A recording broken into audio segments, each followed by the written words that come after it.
In this one, we're going to finish off my 72 Shovelhead chopper project, and we're going to start off by installing these brand new stainless steel braided brake lines. So first thing to do is to install the two rear brake lines onto this hydraulic brake switch. After mounting the hydraulic brake switch and routing the lines underneath the bike, it was time to mount the rear brake line onto the master cylinder. And once that was snugged up, it was time to mount the other rear brake line onto the caliper.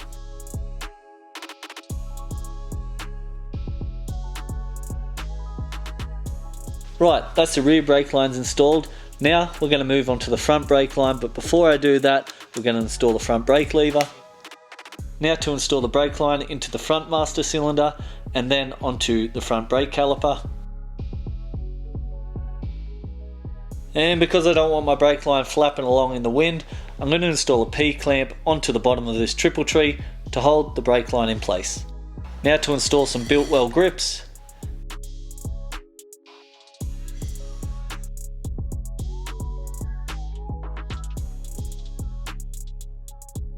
After the grips were installed, we moved on to installing the new clutch lever. And voila, job done. Now it's time to mount my front speedo, and I'm just going to be running a cheap $70 speedo, which will be mounted to my handlebars with a rubber clamp.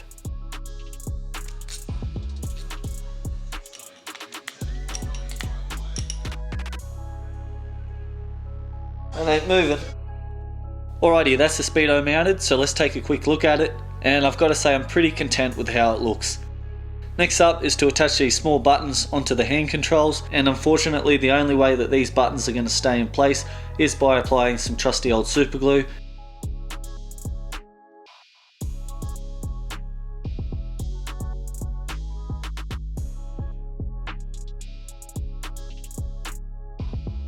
And that is the front end pretty well buttoned up. And here what I'm doing is extending the wiring to my headlight just with some old vintage style cloth covered wire. Here we're just drilling a screw into my frame that's going to act as a ground for my indicators and my headlight. And now to attach a terminal to the ground wire for my headlight. And for the time being, I'm going to ground the headlight wire to my frame so I can test out to see if my headlight works when we turn the ignition on. And here's the moment of truth. Now to hit the ignition to see if my headlight works. And you beauty, it absolutely works. Now whilst my father-in-law is chipping away at the rest of the wiring, I'm going to install these fork clamps, which my front indicators are going to mount to.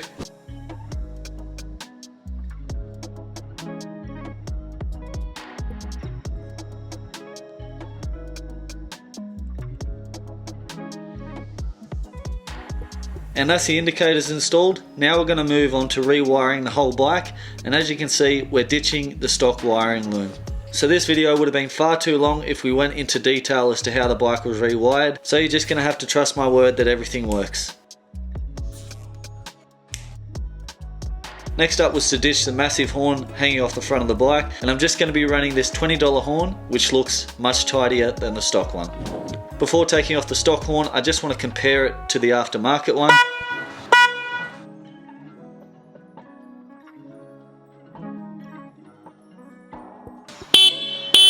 That's even louder, and it's heaps smaller.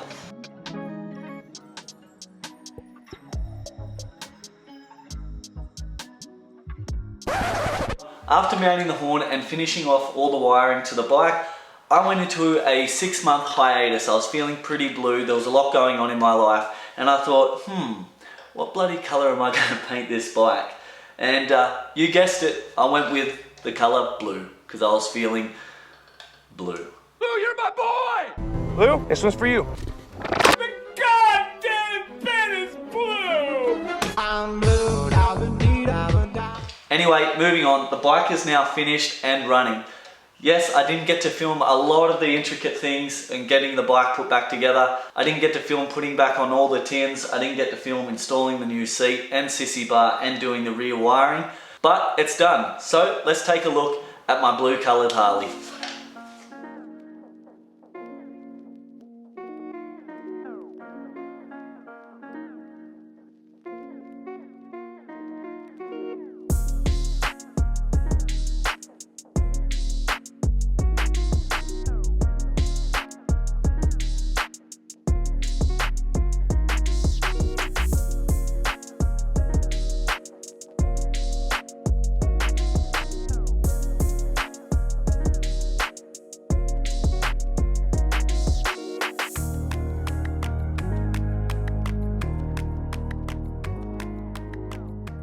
Now is for the moment of truth to start her.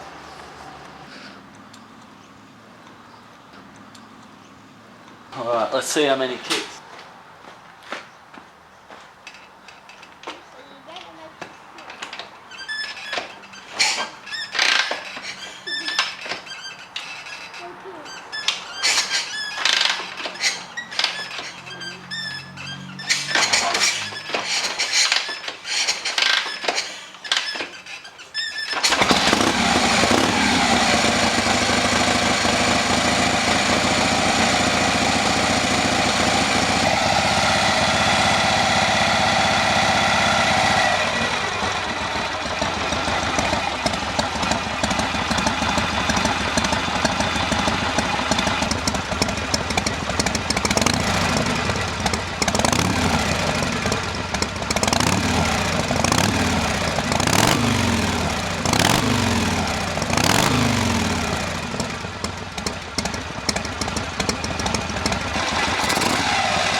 So that is my 1972 FX 1200 swing arm shovelhead chopper done and dusted.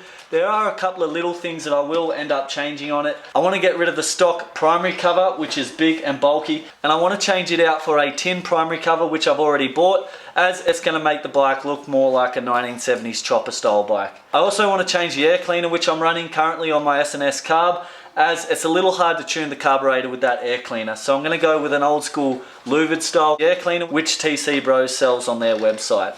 And that's all I want to do with this bike. I do plan on getting it registered shortly and putting it on the road, and I'll do a couple of videos just reviewing what an old 1970s shovelhead rides like. I'm pretty sure the brakes are going to be absolutely dog shit, and the engine is probably going to run pretty rough as well.